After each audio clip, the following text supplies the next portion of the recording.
نحمده ونسلم على رسوله الكريم اما بعد فاعوذ بالله من الشيطان الرجيم بسم الله الرحمن الرحيم يا ايها الذين امنوا لا يسخر قوم من قوم عسى ان يكونوا خيرا منهم ولا نساء من نساء عسى ان يكن خيرا منهم صدق اللہ العلی العظیم۔ بڑا مختصر سا وقت آپ کی اس نشست کا ہے، اور جو اصل مقصد ہے ہمارے وہ طلباء جنہوں نے قرآن پاک حفظ کیا ہے، ابھی ان کے سروں کے اوپر دستار حفظ ہوگی، اس لیے مقصد تقریر نہیں، ایک ذرا سی بات بس ذہن میں آئی ہے، ذرا سی اس لیے کہہ رہا ہوں کہ ذرا مختصر سی بات ہے، ورنہ قرآن پاک کا کوئی حکم اور آقا دو جہاں سرکار دو عالم صلی اللہ علیہ وسلم کا کوئی ارشاد اسے مختصر نہیں کہا جا سکتا، وہ تو ساری دنیا کے لیے رہبر ہے۔ بات ذہن میں یہاں سے آئی کہ ہم بہت ساری نیکیاں کرتے رہتے ہیں، مومن کا ہر کام نیکی ہوتا ہے، یہاں تک کہ چلتے ہوئے راستے میں سے اگر روڑا اینٹ ہٹا دی گئی تو وہ بھی ایک نیکی ہے۔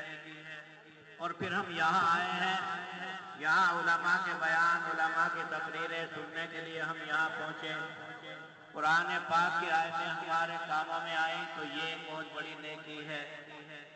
لیکن کہیں ایسا نہ ہو کہ یہ پورے کا پورا ہمارا خزانہ برباد ہو جائے، ضائع ہو جائے۔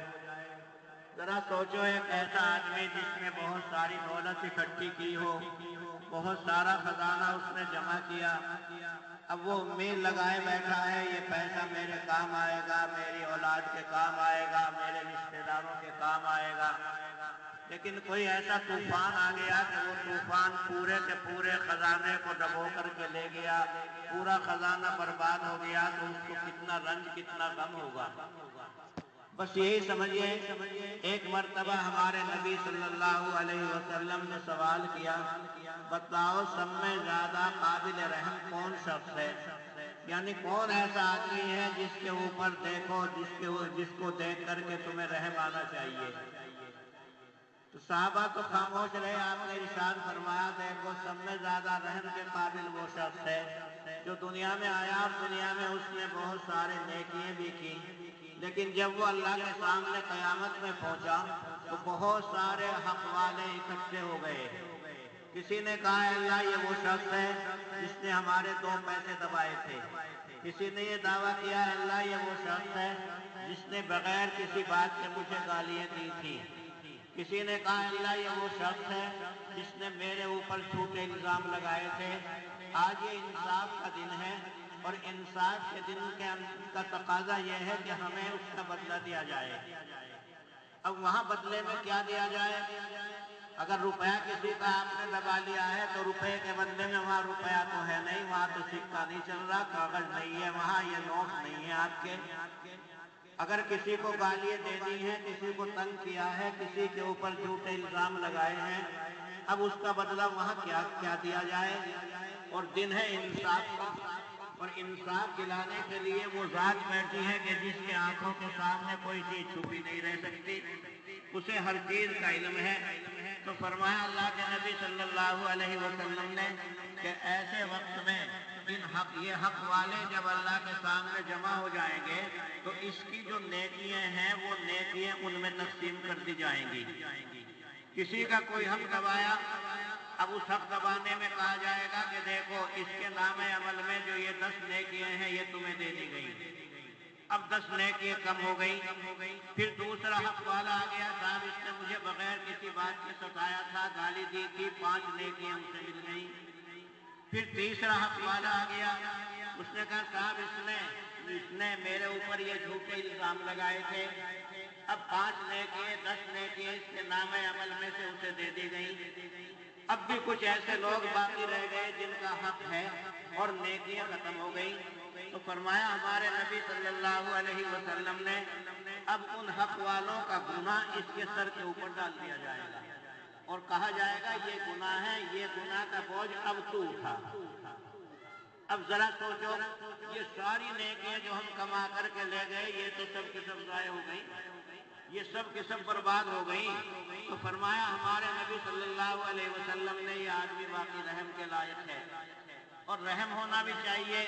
نمازیں چلی گئیں، عبادتیں چلی گئیں، سب کی سب نیکی ہماری برباد ہو گئیں، اس لیے کہ ہم نے ان نیکیوں کی حفاظت نہیں کی۔ تو بھئی ذرا اس طرف کبھی نگاہ ڈال لیا کرو، کہیں ایسا نہ ہو کہ ہماری یہ ساری نیکی برباد ہو جائیں۔ ہمارا معاشرہ، ہمارا سماج اتنی غلط لائن کے اوپر چل رہا ہے، خاص طور سے نوجوان طبقہ اس طرف دھیان دے کہ وہ گلیوں میں کھڑے ہیں، سڑکوں کے اوپر بیٹھے ہیں، اور سوائے اس کے کہ ایک دوسرے کی برائیاں، سوائے اس کے کہ ایک دوسرے کے اوپر الزامات، سوائے اس کے کہ ایک دوسرے کی غیبتیں کی جا رہی ہیں، تو یہ سب کی سب ہماری نیکیوں کو لے کر کے جا رہی ہیں۔ ہمارے حکیم الاسلام حضرت مولانا قاری محمد طیب صاحب نور اللہ مرقدہ، جن کا فیض دنیا سے جانے کے بعد بھی برابر چل رہا ہے، آپ کے کچھ لوگ خلاف ہوئے اور انہوں نے بہت ساری ایسی باتیں لکھنی شروع کر دی جو جھوٹے الزام تھے۔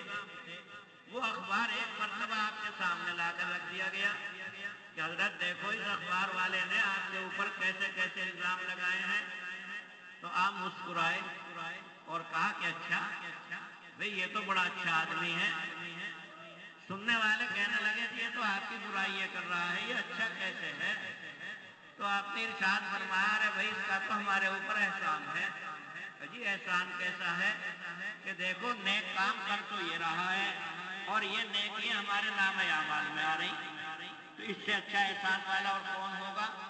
اس لیے کہ جو دوسروں کو ستا رہے ہیں ان کے اچھے کام اللہ انہیں دے دیتے ہیں۔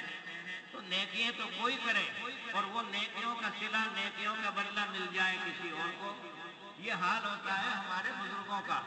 تو حضرت نے فرمایا کہ بھائی اس کا تو ہمارے اوپر احسان ہے، اور یہاں بعض لوگ دھوکہ کھاتے ہیں، کسی کا مال اٹھایا، کسی کو کچھ ستایا اور پھر کہہ دیتے ہیں جی یہ تو ہندو ہے، میں نے ہندو کا ہی تو مال اٹھایا، ہندو کے کھیت میں ہی تو میں نے نقصان کیا۔ اس کے اوپر ہمارے حضرت حکیم الامت مولانا اشرف علی خان جی نور اللہ مرقدہ لکھتے ہیں کہ یہ اس سے بھی بڑا نقصان ہے، اس لیے کہ جب برائیاں ایک دوسرے کے گردن کے اوپر ڈالی جائیں گی، جبھی جو میں نے ابھی آپ کو سنایا کہ صاحب نیکیاں دینے کے بعد اب بھی کچھ حق رہ گیا، تو اس حق والے کے ساتھ میں کیا سلوک ہوگا؟ اس کے گناہ اس کے اوپر ڈال دیے جائیں گے، تو کافر کا جو گناہ ہے وہ بہت بڑا گناہ ہے، کیونکہ اس کا تو کفر ہے اور کفر سے بڑا کوئی گناہ ہو نہیں سکتا۔ تو خدا نہ کرے اگر کافر کا گناہ مومن کے سر کے اوپر ڈالا گیا تو بتاؤ اس بوجھ کو کون برداشت کرے گا؟ تو آپ لکھتے ہیں کہ کسی کا بھی کوئی حق ہو اس سے حق ادا کرنے، اس کا حق ادا کرو اور کسی کو مت ستاؤ۔ آپ نے ارشاد فرمایا المسلم من سلم المسلمون من لسانہ و یدہ، مسلمان تو وہ ہے جس کی زبان، جس کے ہاتھ سے کسی مسلمان کو تکلیف نہ پہنچے۔ تو کہیں ایسا نہ ہو کہ یہ ہماری ساری کی ساری نیکیاں چلی جائیں، ساری کی ساری نیکیاں برباد ہو جائیں، اس طرح کا بھی دھیان دینا چاہیے۔ قرآن پاک میں جگہ جگہ یہ حکم آیا ہے، یہ آیت جو میں نے ابھی تلاوت کی ہے اس میں یہ حکم ہے۔ اللہ یہ کہتے ہیں کہ دیکھو ایمان والو کسی کا مذاق مت اڑایا کرو، لا یسخر قوم من قوم عسى ان يكونوا خيرا منهم، تمہیں کیا خبر جس کا تم مذاق اڑا رہے ہو تمہارے سے اچھے ہی ہوں۔ بعض لوگ مذاق میں تفریح لیتے ہیں، ارے فلاں ایسا اور فلاں ایسا، اللہ کا کلام اس سے منع کر رہا ہے کسی کو برے نام سے مت پکارو۔ یہ نہیں کہ کسی کو لنگڑا کہہ دیا، کسی کو دلہا کہہ دیا، یہ سب غلط ہے۔ امام شافعی رحمۃ اللہ علیہ فرماتے ہیں کہ میں اگر کسی کے پیچھے اس کی برائی کروں، غیبت کروں تو میں اپنی ماں کی کروں، کہ ماں کی برائی کیوں کروں؟ اس لیے کہ اگر میں اپنی ماں کی غیبت کروں گا، ماں کی برائی کروں گا، تو میری جو نیکیاں ہیں وہ ماں کے پاس چلی جائیں گی، تو کم سے کم میری نیکی ماں کے پاس ہو گئی، اور اگر یہ میری نیکی میرے دشمن کے پاس چلی گئی تو میں نے تو دشمن کا اور ساتھ دے دیا۔ تو بھائی ذرا اس طرح احتیاط کرو. مسلمان کو تو وہ ہونا چاہیے کہ اس کے اوپر دنیا کے قومیں اعتبار کریں. یہ گئے، یہ اللہ کے اوپر ایمان لایا ہے، یہ رسول کے اوپر ایمان لایا ہے، یہی تمہارا ملک ہے ہندوستان.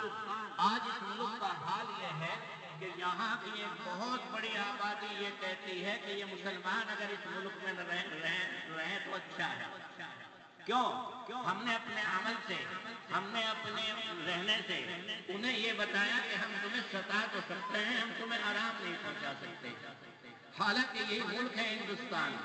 یہاں کی پرانی تاریخ بتلاتی ہے کہ یہاں مسلمان کا حال یہ تھا، ایک ہندو چلا، برہمن چلا، اسے لمبا سفر کرنا ہے، اس کے پاس اس کے ساتھ اس کی نوجوان لڑکی ہے. اب وہ یہ سوچتا ہے اس نوجوان لڑکی کو لے کر کے سفر میں کہاں جاؤں، اسے کسی کے پاس میں امانت رکھ دوں، واپس آ کر کے لے لوں گا. بہت سارے لوگ اس کی برادری کے، اس کے مذہب کے، وہ اسے یہ کہتے ہیں اس لڑکی کو لاؤ ہمارے پاس رکھ جاؤ. لیکن یہ برہمن یہ کہتا ہے نہیں، مجھے تمہارے اوپر اعتبار نہیں، میں اپنی اس نوجوان لڑکی کو کسی مسلمان کے پاس رکھوں گا. اس لیے کہ مسلمان کا ایمان اسے اس کی طرف غلط نگاہ ڈالنے کی اجازت نہیں دے گا. یہ تمہارے ملک کی تاریخ ہے ہندوستان کی کہ یہاں کا ہندو، یہاں کا برہمن ایک مسلمان کے پاس اپنی نوجوان لڑکی رکھ کر کے سفر میں چلا جایا کرتا تھا اور یہ کہتا تھا مسلمان کے اوپر مجھے مکمل اعتماد ہے. آج یہ جتنے بھی حالات ہمارے سامنے آ رہے ہیں، ہم ذرا اپنی طرف نگاہ ڈال لیں کہ ہم نے یہ کیا کیا. ایک زمانہ تو ایسا تھا کہ یہاں کا ہندو، یہاں کے غیر مسلم یہ کہا کرتے تھے کہ ہمیں حکومت مسلمانوں کی چاہیے. ذرا وقت کم ہے، ایک تاریخ یاد آئی.